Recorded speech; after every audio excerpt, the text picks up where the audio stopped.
Well, okay, so I'm not even sure if I should keep commenting on this rumor about Kate and William getting a divorce. But I would say that if I were to think about it, it has been a while since I have thought they seemed distant in public, right? I have been thinking that they seem distant physically, and even just the air, there's an air of distance between them, And so now that Kate, is supposedly sick, it's so confusing with what's going on with that.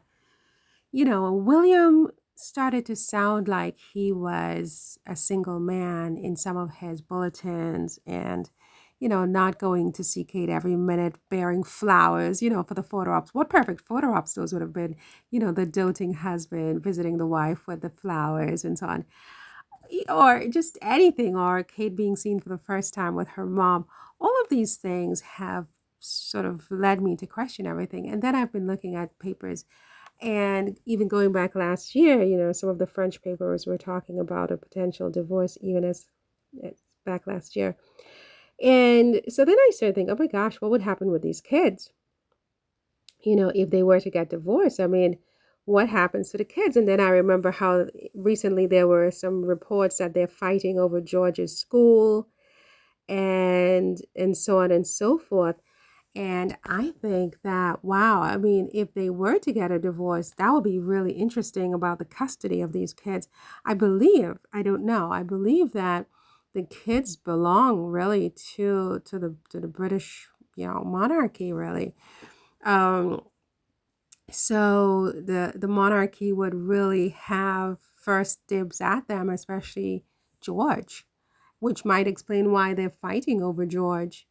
In some of the reports I've read that they have really violent fights. These are allegations, and I don't know for a fact that that's true, but that they've always had very violent fights. Apparently, some royal expert wrote a book last year about that, and he had all these sources in the palace. And then it makes me wonder, is that why they moved from Kensington Palace to the country? They said that it was for the children's school, but I wondered whether it could have been because they wanted fewer eyes and ears in their business as they went through their issues as a couple. They wanted some privacy to sort of see where this was heading, or even maybe they wanted to separate so that one of them lives in the country and the other one lives someplace else, but people don't really know that because, people think they're living together. They possibly could be living in separate houses. They have a lot of houses in the country.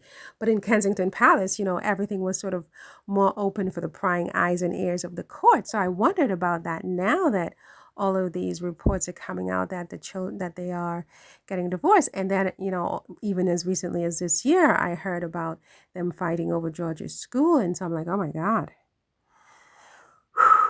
what if this is true? I mean, poor Kate. If that's true, I mean, that's enough for someone to try to harm themselves if you're in Kate's position. Not saying that Kate tried to harm herself, but if this is going on where your husband really seriously does want a divorce, or he's just tuned out from the marriage and it's in name only, you could become so, and then you're worried about losing your children because I mean, I would imagine it's very difficult to have children and to bear children and what it does to your body and your hair and your mind and all of this. And then they come to a certain point and then your husband wants a divorce, and then the law is that he automatically gets custody of your kids because he's the king of England, or the future king of England, and your children are the heirs to the throne, and you really don't have rights. I mean, hypothetically speaking, I mean, I'm not saying that they are getting a divorce, but I'm saying if that's being talked about, I mean, no wonder Kate is not feeling well.